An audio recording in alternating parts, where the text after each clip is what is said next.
Astonishing Legends Network.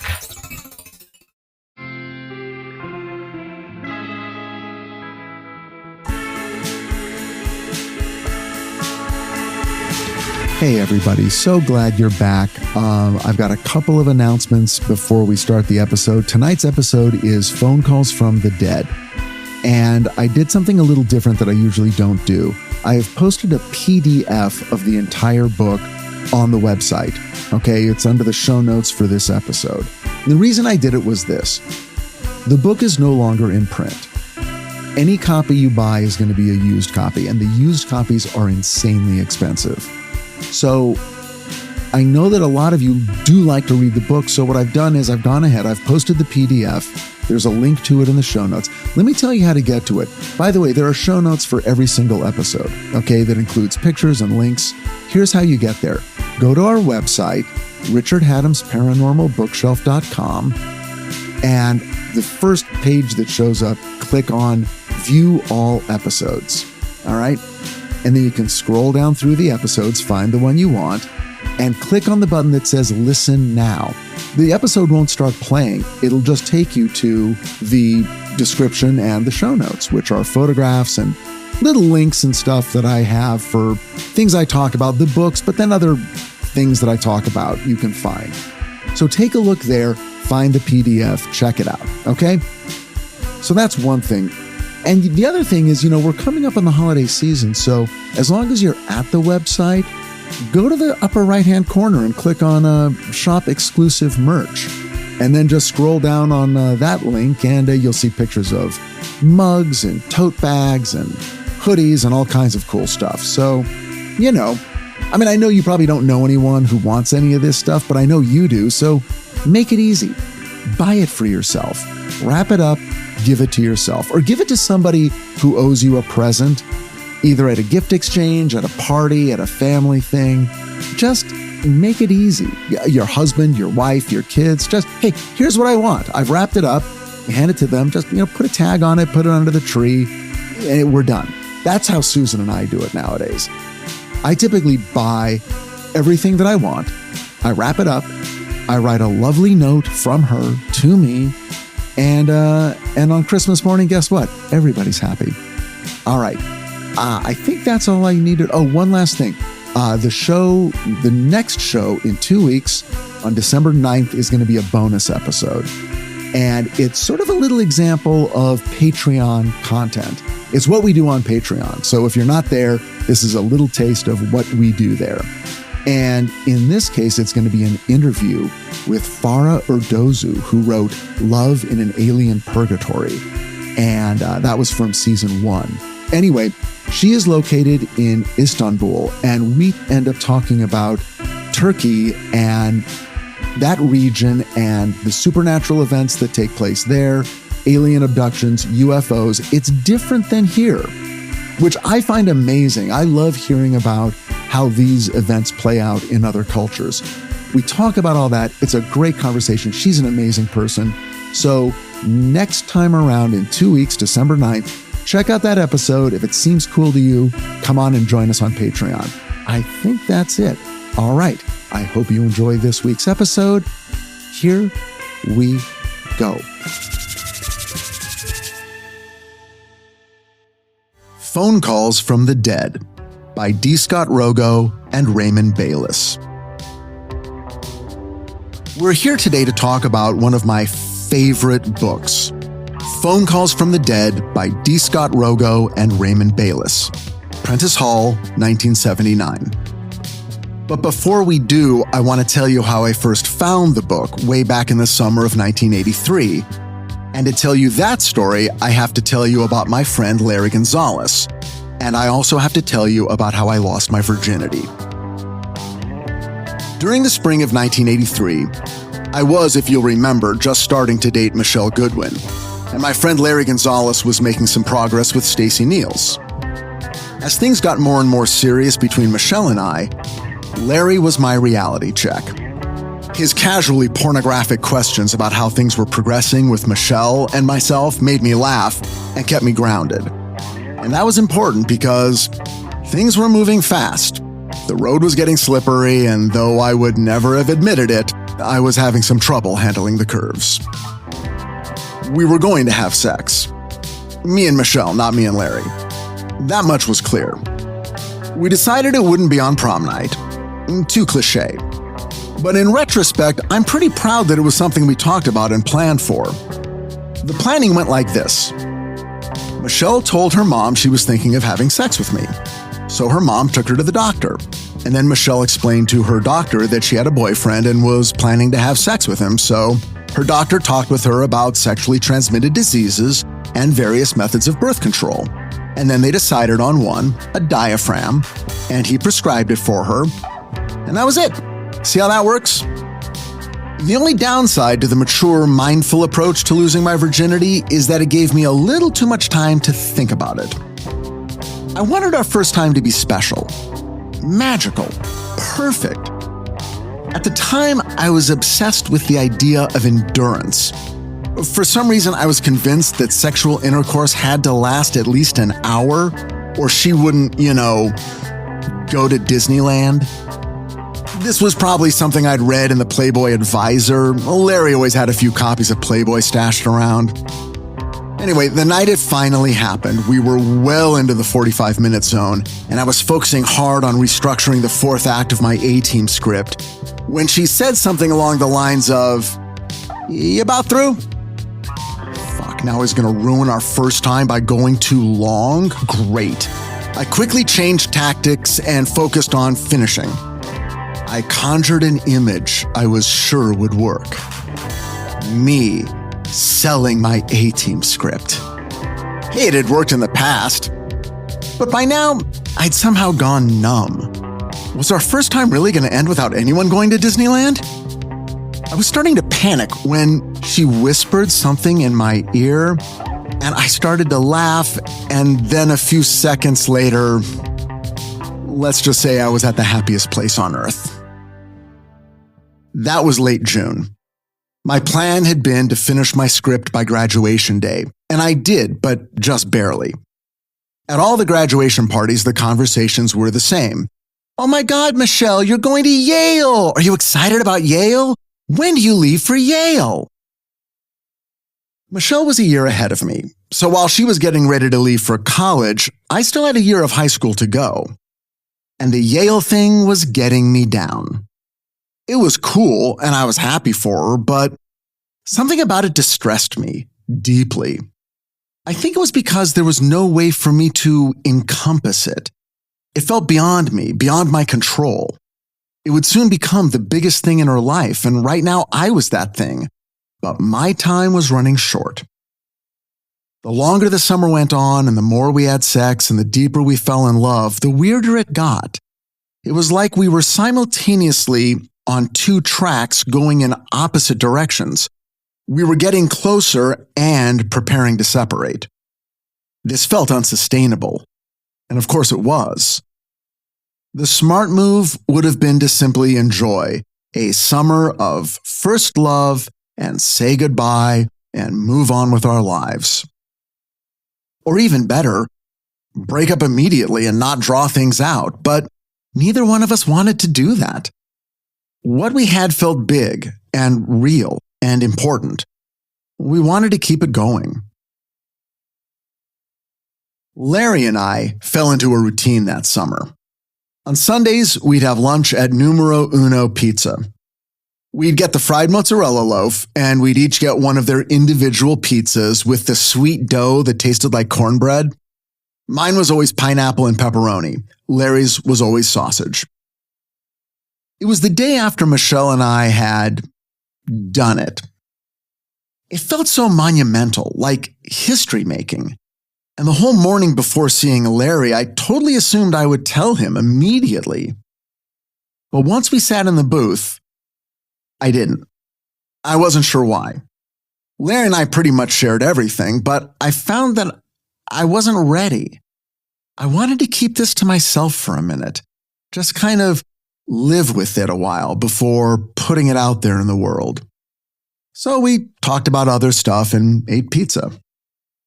Then we headed to Pooh-Bah's on the corner of Wilson and Walnut in Pasadena. Pooh-Bah's was heaven. It was an old house that had been mostly gutted and then refilled with crates of used, rare, imported, and vintage records.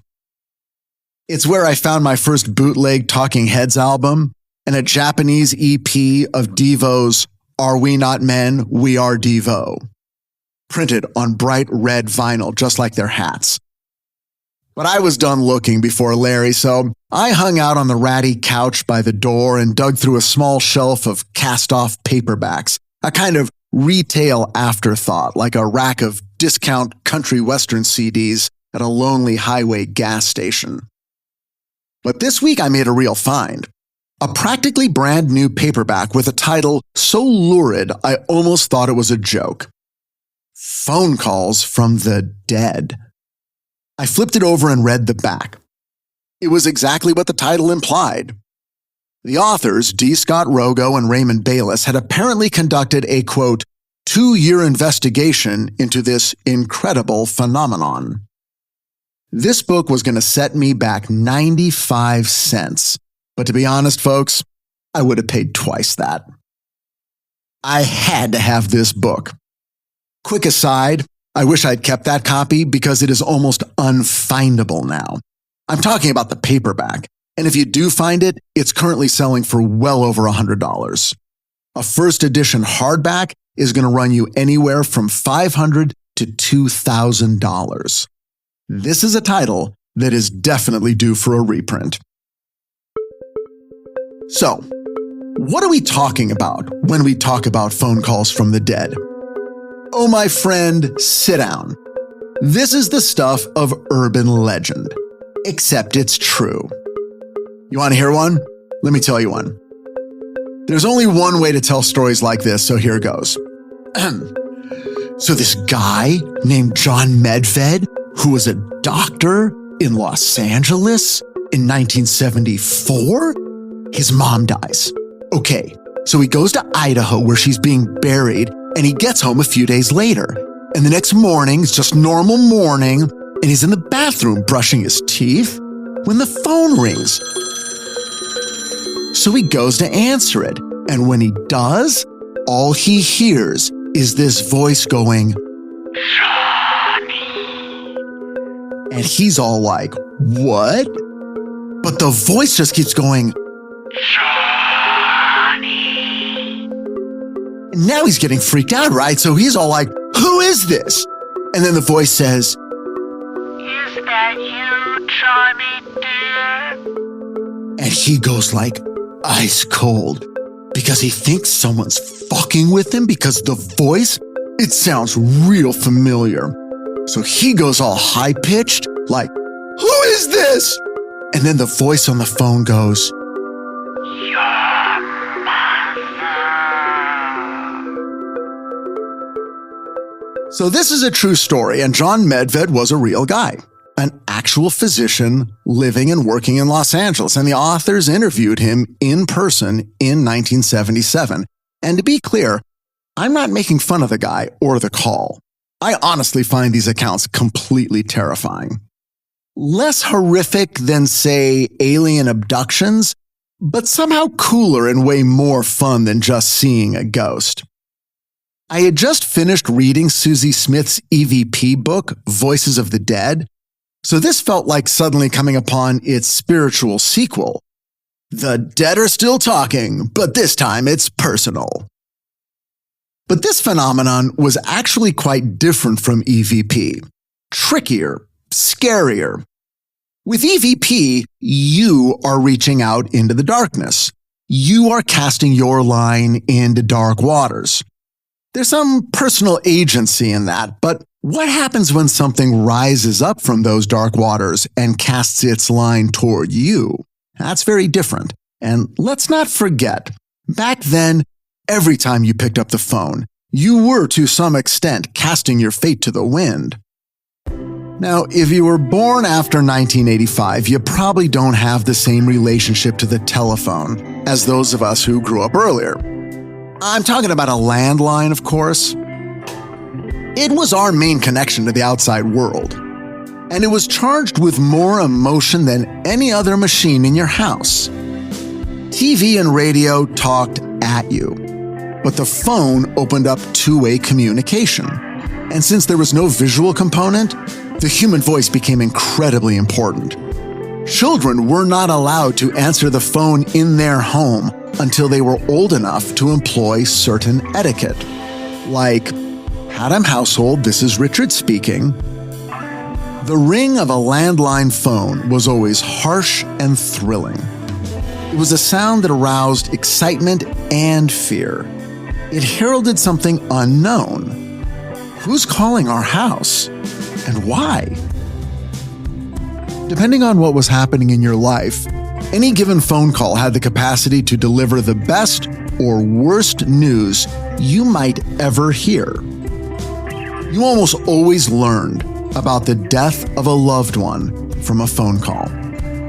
If you were a teenager, every time that phone rang, it meant at least the theoretical possibility that your world might be expanding. A friend, a boy or a girl was reaching out to you with an invitation, maybe, an opportunity. If you were a little older, a ringing phone could mean money. You got the job. Or, can you cover my shift? Or it could mean the opposite. Your rent is late. The check bounced.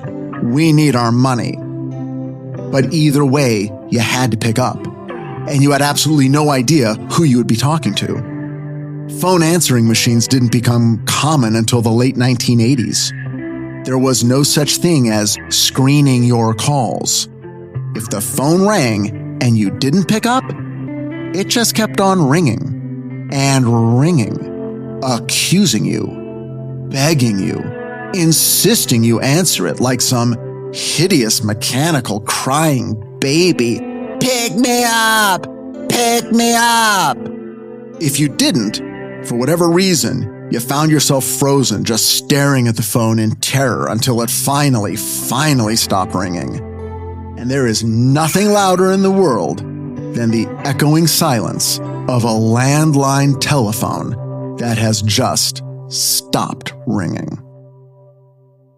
For me, there was already so much anxiety and fear wrapped up in answering the phone. Now you're telling me it might be a dead person calling? Yeah, that tracks.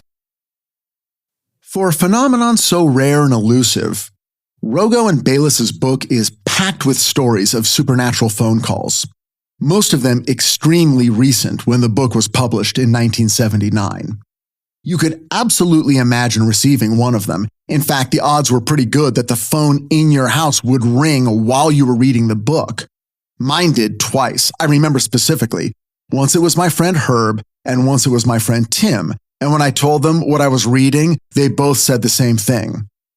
But Rich, I am dead. The first person to read my completed A-Team script was my dad. He watched the show with me, but I didn't even notice this until maybe the fifth time he did it.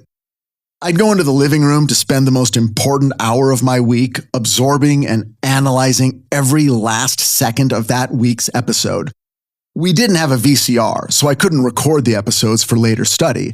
I had to imprint them on my soul on first viewing. And I did. And for some reason, my dad sat silently on the couch and watched too. Maybe now is the time to tell you that for the first 35 years of my life, I always watched television while sitting in a wooden rocking chair, rocking and rocking and rocking like an insane person. It was almost physically impossible for me to watch television any other way. I had to be moving. My father and I never talked about the A-Team. We didn't really talk about anything, certainly not about anything that mattered. But I had him read my script because he was the only person in my family who had seen the show and would be able to tell me if I had captured it. And there was another reason. I wanted to announce to him, in the plainest way possible, who I was now and who I intended on being. After he read my 65-page masterpiece, there could be no doubt about what I was going to do with the rest of my life. I wanted him to be impressed, If not with the script, then with my commitment. And it was a safe move too, because my dad was not a creative guy. There was no way anything he said about the quality of the script could hurt me. As it turned out, his only complaints were about logic things like how easily the characters found parking spots and how you couldn't really drive from Long Beach to downtown Los Angeles in 30 minutes. My dad was an administrator at the Los Angeles Unified School District, and he had access to an industrial-sized copier. He told me he could make as many copies of my script as I wanted. And for the next 5 years, until he retired, he did exactly that. It was a way for him to partner with me and help me with my career. And most important to my dad, it was also a way to save money. Hey, everyone's got a skill set. I always thought that since I was actually, writing the scripts, that my skill set was more valuable than his. But years later, I've come to realize that my dad's saving money skill set was something I should have worked on a little harder. Still, I wanted to start getting paid for my efforts immediately. So, on the morning of July 5th, 1983, I started typing out 93 separate query letters to 93 different literary agencies, all listed in the back of J. Michael Straczynski's complete book of scriptwriting. Each one had to be individually written on a separate piece of paper on my mother's IBM Selectric electric typewriter, which is where I wrote the script itself. And as soon as I was done writing those letters, I had to get 93 business-sized envelopes and address them all on the typewriter, plus my return address, and then put all those letters into all those envelopes and stamp all 93 of them and then mail them. It took me 11 8-hour days to do this. I was a slow typist, but I felt so professional typing up those letters, so legit, like a real writer. Each one felt like a lottery ticket, and I just knew that I was on the verge of winning my jackpot. That whole summer was like a dream. Friday nights were for my friends, Tim, Larry, and Herb. We'd see movies, sometimes new stuff, but just as often Tim would haul us out to the New Art in Santa Monica to see stuff we'd never heard of before, things like William Richard's Winter Kills or Billy Wilder's 1, 2, 3, or Peter Medic's The Ruling Class starring Peter O'Toole. Then we'd end up back at my place and watch MTV until I fell asleep in my rocking chair and they all quietly left. But Saturdays were for Michelle. For me, a date meant dinner and a movie, and we did that a lot.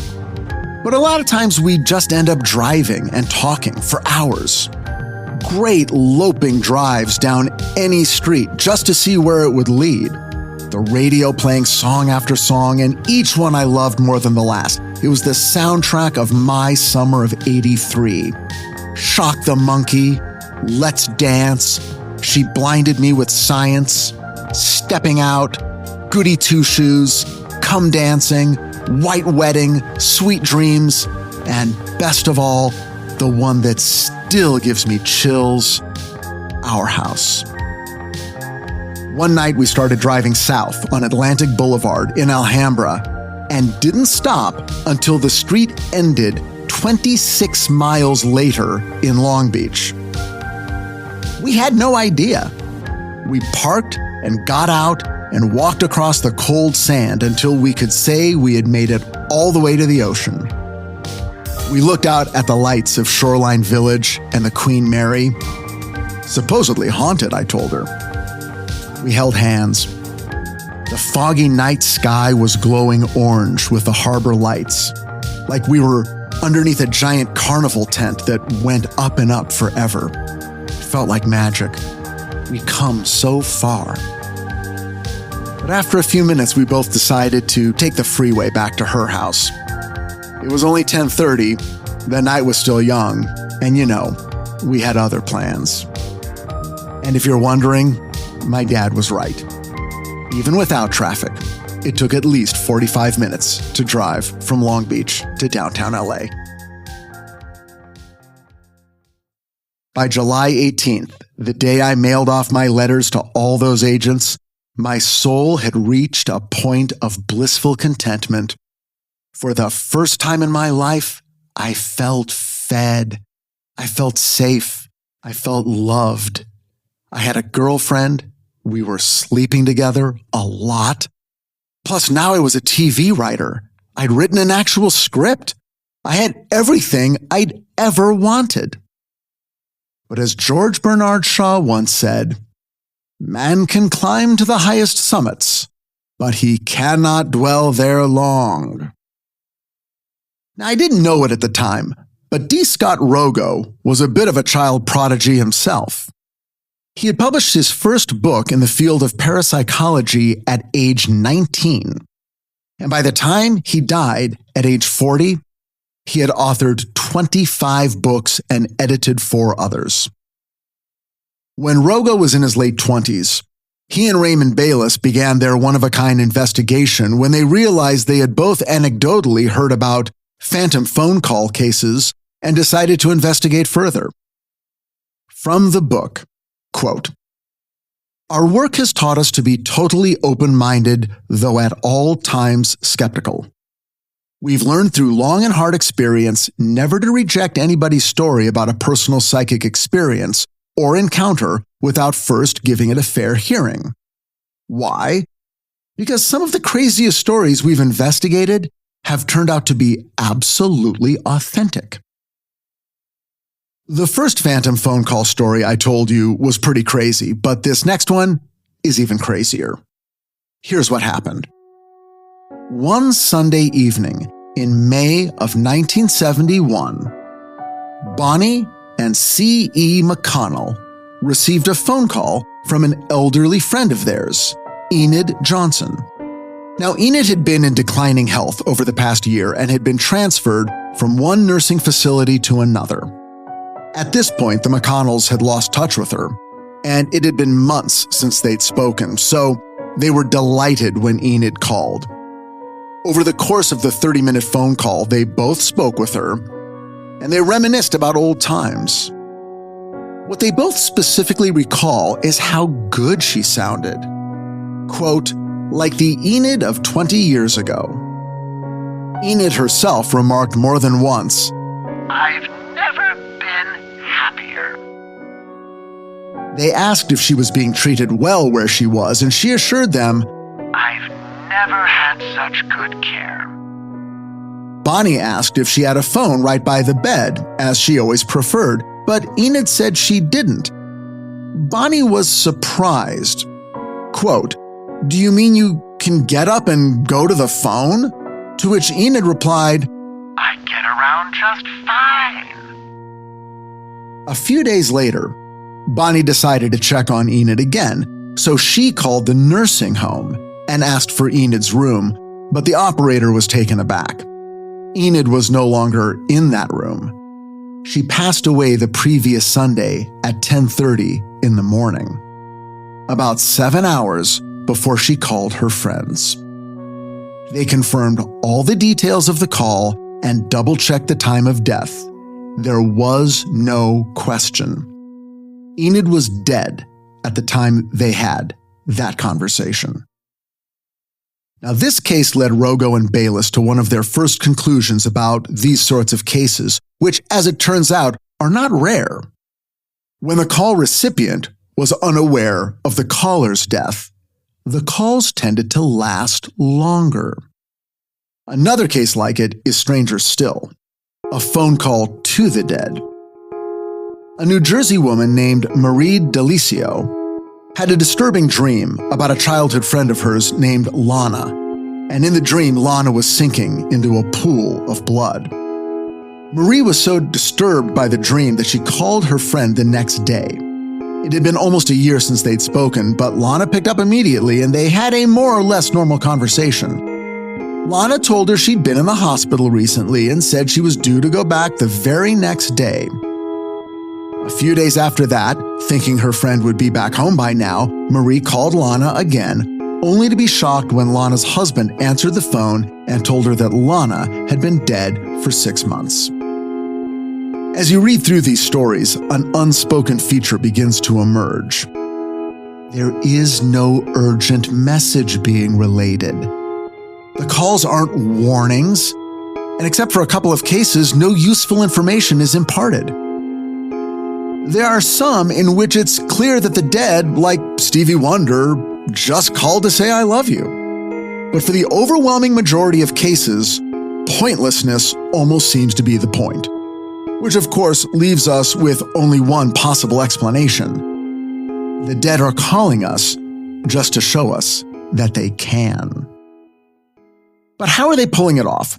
Well, the authors narrow it down to two basic theories. One, the calls are originating from some remote location and then are routed to the recipient's home in the normal way through a local central telephone exchange. Or two, they are somehow created within the instrument itself, which means, of course, the calls are coming from inside the house, even inside the phone, inside the earpiece to be precise. In a way, that's not a crazy theory. After all, it's not really your voice that people hear on a phone, it's an electronically rearranged version of your voice. If spirits can manipulate electricity, then they should be able to do this too. So, which method are the ghosts using? Well, according to Rogo and Bayless, it's both. An example of the latter, an inside the phone case, is one that occurred in a San Francisco hotel room. The witness was awakened at 5:30 a.m. by her room phone ringing. She answered it and heard the sound of her aunt's voice calling for her. But then the call seemed to simply end. No click, no eventual dial tone, just silence. The woman hung up, then called the hotel operator to see if she could be reconnected with whoever had just called. But the operator told her that no calls had been put through to any room in the past 5 hours. The only way any call could have arrived in any room was through the hotel operator. 3 hours later, the phone rang again. This time, it was the woman's husband calling to report that her aunt had died at 5:30 that morning. This case seems to indicate pretty clearly that it was the phone itself that was being manipulated by whoever or whatever made that first call. Another logical question is, why the phone? Think of it this way. The woman in the San Francisco hotel was asleep when the phone rang. It was ostensibly her aunt somehow trying to let her know she had just died. Well, why not simply appear in her niece's dreams? Wouldn't that have been easier? Rogo and Bayless suggest that because phone communication was so ubiquitous in the 1960s and 70s, that it might be nothing more than force of habit. And for most of the people who receive such a call, it turns out that the phone was the primary mode of contact they had with the person while they were still alive. So maybe it's just the deep human urge to connect that somehow results in these extreme long-distance calls. I had mailed off my 93 agent letters on July 18th. 6 of my letters came back unopened. The agencies were no longer in business or no longer at that address. The phone calls began the very next day, July 19th, the day after I mailed the letters. Apparently, the U.S. Postal Service really rocks. Also, apparently, some people just couldn't wait to tell me that they didn't want to read my script. I got 3 calls that first day, each one thanking me for my letter, but informing me that they were not reading any unsolicited material. Nor were they taking on any new clients. That was Tuesday. More calls came in the next day, all of them with bad news. By Thursday, answering the phone began to feel like lining up to get kicked in the balls. And yet, one of those calls might be different. One of them might be what I wanted. An agent saying, "We were thrilled to receive your letter. We've been waiting for a high school kid to write an A-team script. With you, our prayers have been answered." This is rejection, I thought. This is what everyone's been warning me about since I was a little kid and said I wanted to be an actor. It's a hard life, they'd say. There's a lot of rejection. Now, the people saying this were mostly my parents and aunts and uncles who were all teachers with the LA Unified School District. What the fuck did they know about show business? I have no idea who schooled them up, but they all said the same thing to me. And every time they did, all I could think was, you don't think I get my ass rejected every day already? Teachers, girls, bullies, the normals, even my parents. What do you think my life is? Were they that blind? Well, of course they were. I blinded them. I pretended to be happy. I pretended to have my shit together. Hey, look at me. I'm a great actor already. Getting rejected by Hollywood was part of the process of eventually getting accepted by Hollywood. Bring it on. I got letters too. Those were less brutal. Plus, it was kind of cool because, mail. Real nice, creamy stationery with fancy raised letterheads. All telling me, no thank you. Rejection letters. I saved them all. I have them still.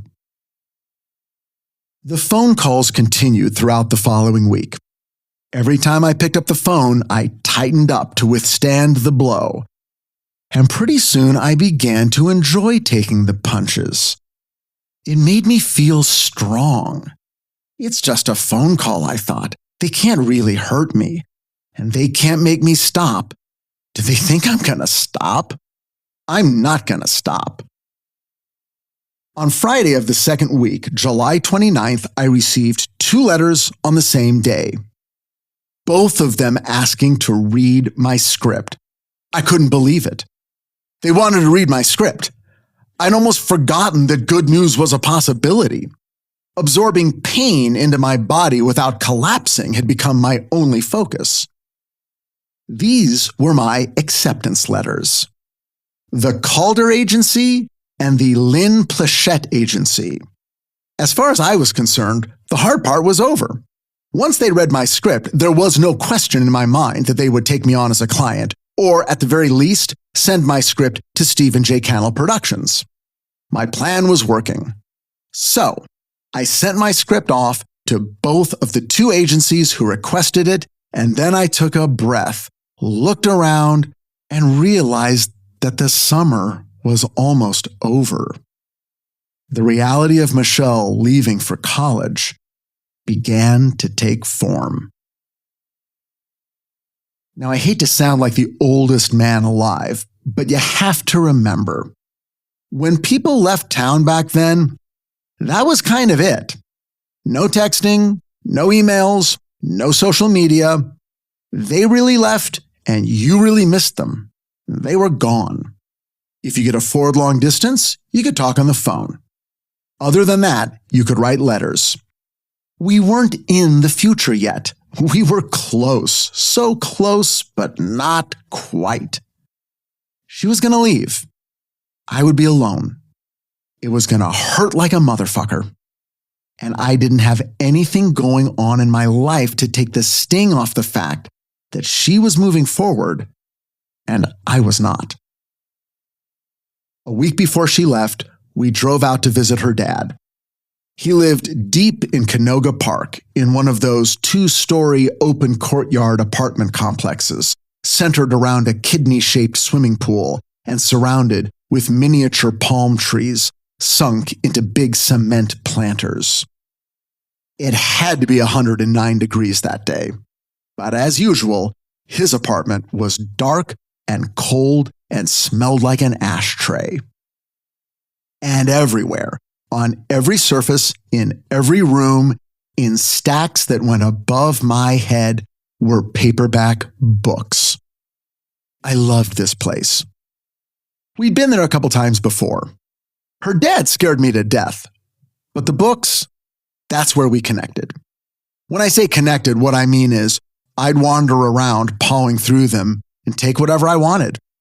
I'd leave with a grocery sack full of books. Her dad was a small guy, mostly bald, with glasses, and some kind of denture deal that made him talk with a sort of clenched jaw that always made him sound pissed off. Or maybe he was just always pissed off. I was a skinny kid, but I still outweighed him by 20 pounds. Didn't matter, I had no doubt that he could kill me. He talked about it all the time. "You do anything to my daughter, I'll kill you." He said it with a smile, like it was a joke, but he had the smile of a reptile. Gun, knife, bare hands, doesn't matter. They taught me all of them. They. He never said who they were. I guess I was just supposed to know. Then he'd laugh and I'd laugh, so we had fun. He took us out to lunch that day at one of a handful of Vietnamese restaurants he'd go to where he knew the family that ran it, knew all their names, their kids' names, the names of their parents, their grandparents, and somehow he ate for free at all of these places. He introduced us to Vietnamese food that summer, which was still not a super common thing in Los Angeles in the early 1980s. As we were finishing lunch, he fished a book out of my grocery bag and held it up. It was called The Other Side by Bishop James A. Pike. "Start with this one," he said. "It's incredible, but it's not for everyone." That night in bed after sex, Michelle and I had a difficult conversation. It was about the possibility of one of us sleeping with someone else while we were apart. We conceded that it was a real possibility, and if it happened, we'd tell the other one, and it all felt very mature and adult, but to be honest, I didn't think it was a possibility, not for me at least. For her, I just wasn't sure. For me to have sex, I would have to go out with the clear intention of sleeping with someone and then somehow make that happen, which felt impossible, even then lying in bed with someone I'd just had sex with. But at the time, I thought that for her, it would be much simpler. After all, she was a girl. Guys would want to have sex with her, and if she wanted to, all she had to do was let them. I know that it was and always has been more complicated than that, but at the time, I didn't really know. Still, I had to factor in that she'd be in a new place, a romantic, historic, legendary college campus in New England. I mean, the whole point of going to Yale was to give yourself over to it, immerse yourself in the experience of being at Yale, being a Yalie. That's what you were paying for. It would be a huge part of her life, forever. The Yale class of 1987. The things that she and her new friends did would be the stories they would tell for the rest of their lives. And I would not be a part of any of it. How was I supposed to compete with that? Her family was already stocking up on Yale sweatshirts and mugs. It was like they were all going to Yale. And I was beginning to hate Yale. Not Yale specifically, I guess, but everything it stood for. I was never a joiner. I never found value or comfort or self-esteem in being part of anything larger than myself. Mostly because from a young age, I was never welcomed into groups, so I didn't trust them. For my first day of school, I was an outsider. For survival's sake, I had no choice but to embrace it and turn my differences into self-perceived strengths. I convinced myself that I was better than everyone. But was I? More and more, it was looking like I was worse. Even the prospect of being accepted at USC Film School didn't help. I'd be applying in the fall, but I wasn't banking my self-esteem on it. My identity was wholly self-created, and it didn't depend on teams or clubs or groups or schools or anything but me. All I cared about was making a name for myself as a writer. If USC could help with that, fine, but I wasn't buying any bumper stickers. This whole idea of a college experience, it filled me with contempt. I had no time for people who didn't already know exactly who they were and what they wanted. I could just picture them at Yale, in their bulldog sweaters, wandering around, having unique experiences that would slowly reveal to them their true passions, their true selves, God, I hated them for this. Because really, I envied them. Envied their freedom and choices and options. I didn't have that. For me, it was TV writing and being with Michelle. And if those things didn't happen, well, there was no plan B. But meanwhile, all these other kids, with their futures yet to be imagined, they'd all just show up at Yale and go to football games and parties and join secret societies and discover themselves on long weekends in the Hamptons, fucking in the moonlight on the decks of their fathers' yachts. I was unhappy. How did I get here? On the 4th of July, I had everything. And now as the summer slumped to an end in those long, hot, haunted days of August, my momentum had ground to a halt. Every day I didn't hear from those agents was a day I became more and more convinced that things were not going to suddenly go my way. I felt scared, diminished, lonely, and unmanned, pre-abandoned. And in these feelings, I was alone. Michelle was busy gearing up, packing large boxes with clothes that would have to be shipped, writing letters to her roommates she was still yet to meet, making final preparations to leave. Her exciting, bountiful future was eclipsing our shared past. Just as her new life was opening up, I felt like mine was narrowing to a close. The one question Rogo and Bayless still couldn't answer was the most crucial question of all. What was the energy that translated a dead person's desire to talk to us into an actual, literal, ringing phone? Well, another weird story brings us one step closer to a possible answer. And it happened to D. Scott Rogo himself. It is 4 p.m. on a Thursday afternoon in 1975. D. Scott Rogo is relaxing at home. He knows he has to put in a call to the UCLA Neuropsychiatric Institute, but he's procrastinating. You know how it is, and he just doesn't feel like it. 2 hours later, he still hasn't done it. It's bugging him. Maybe he'll just put it off until tomorrow. That's when his phone rings. It's the UCLA Neuropsychiatric Institute returning his call. What call, he says. The young research assistant says, "The call you made at 4 p.m. today. I just found the message on my desk. It said you wanted us to return your call." Rogo was beyond stunned. It was this very assistant he would have called if he had made the call, which he had not. He was later able to confirm this with his phone company. No completed calls had been made from his home that afternoon. Rogo says, "This episode took place in 1975, only shortly before Raymond and I began systematically studying the phone calls from the dead mystery.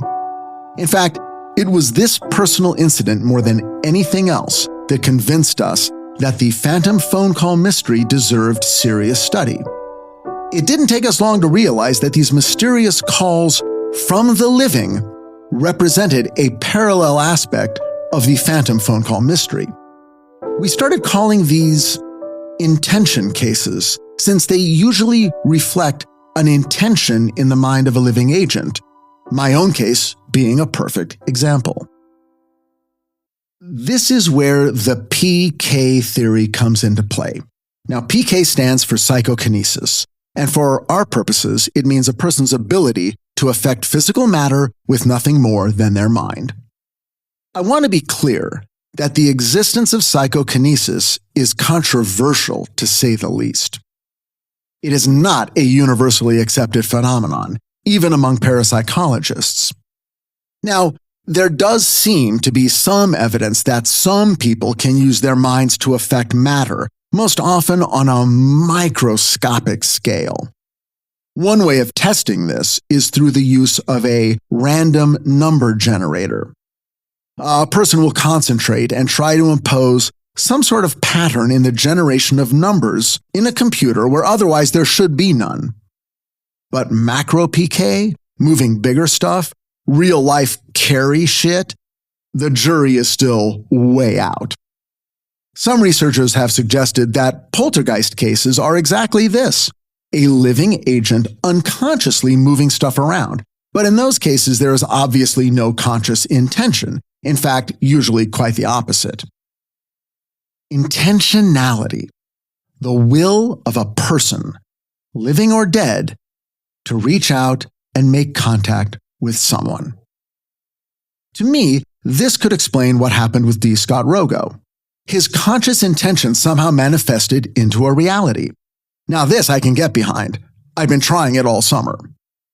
But can the unconscious desire to receive a phone call from a loved one produce the same sort of PK effect and result in a phone call from the dead? Let's look at what is called an anniversary case. A woman named Patricia Adams recalls this event from her childhood. It was Thanksgiving, and a large group was celebrating at her mother's house. Now, one of the guests, a good friend of her mother's, had lost her college-aged daughter 2 years before. As it turns out, the young woman was killed in an automobile accident on her way back home for Thanksgiving. So this year, while everyone was gathered and the grown-ups were all busy talking, the phone rings. And Patricia answers it. From the book, quote, "I heard the long-distance operator say, 'I have a collect call.' She mentioned the name of my mother's friend, and she mentioned the name of the daughter. Now this threw me a bit, even as a child, and I said, 'Just a minute.' I went and got my mother's friend. She came to the phone. I stood watching her because I had heard the name and thought maybe someone was playing a joke on me or her or something. She listened on the phone, turned absolutely white, and fainted. Later on, I heard what happened. She had heard her daughter, who had been dead 2 years, speak to her. And she said the same thing she always did before she came home.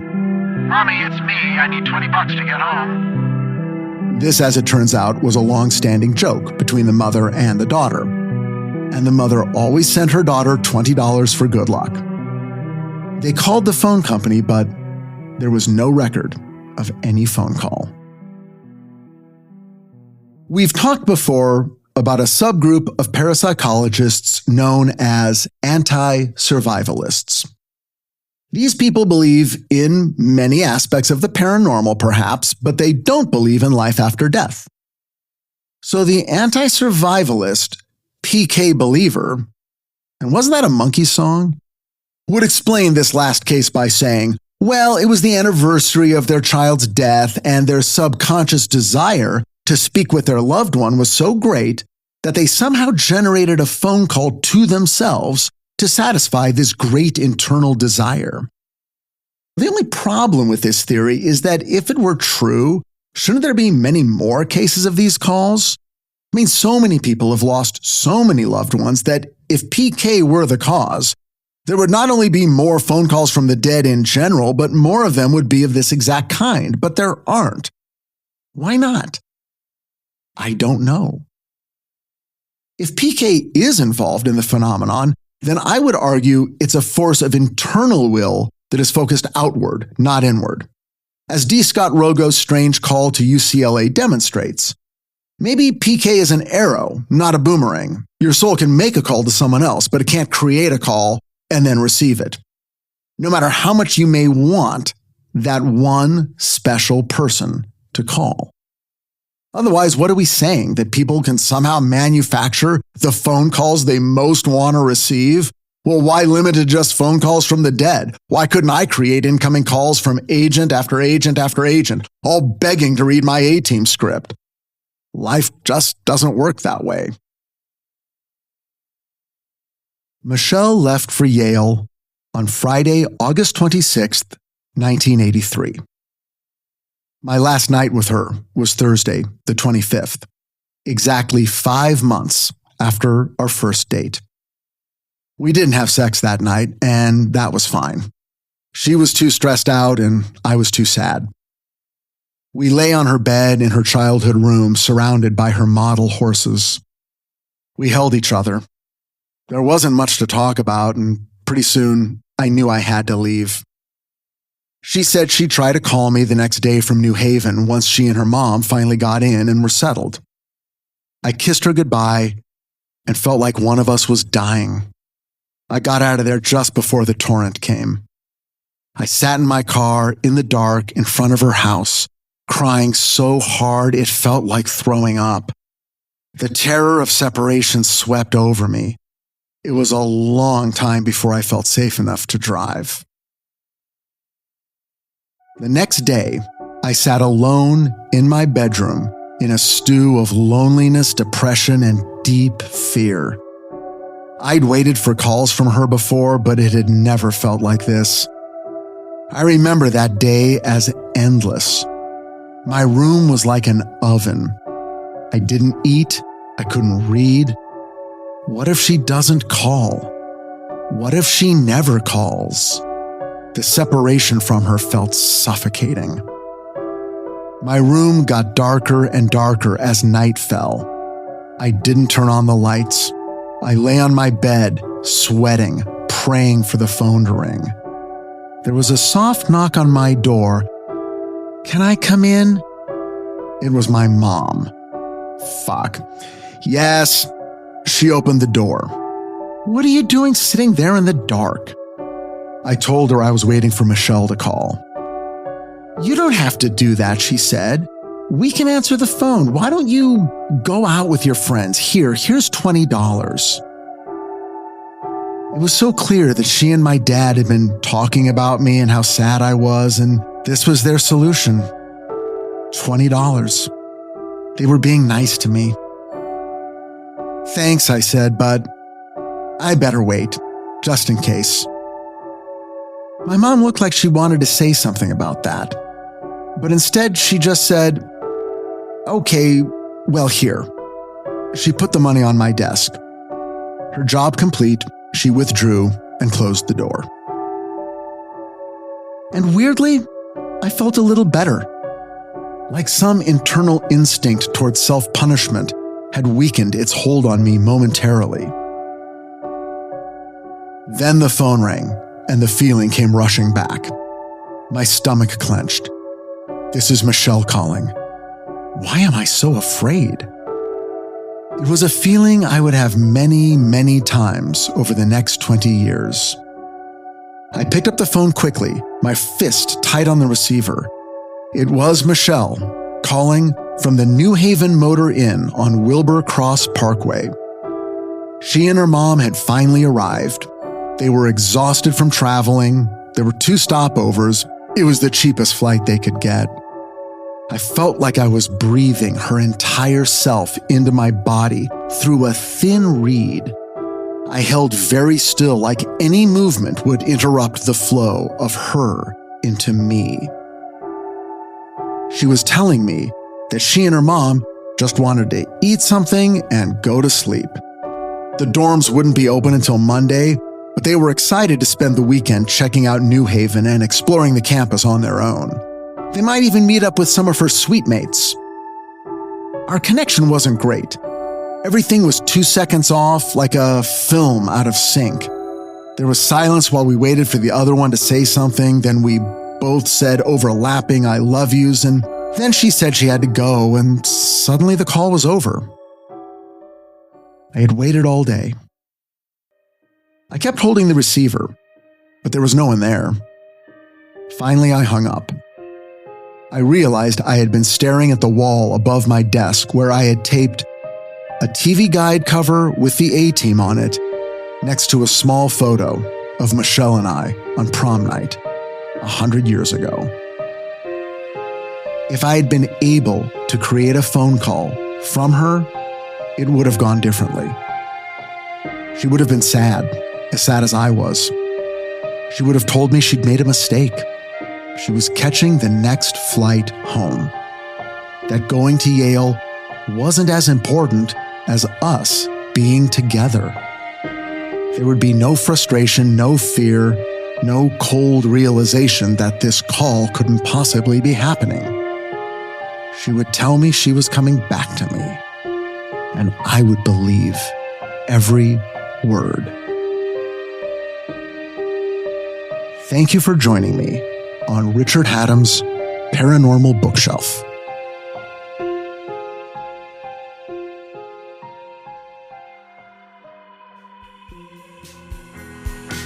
Richard Hatem's Paranormal Bookshelf is presented by Astonishing Legends, 134 West, and Summerland Entertainment.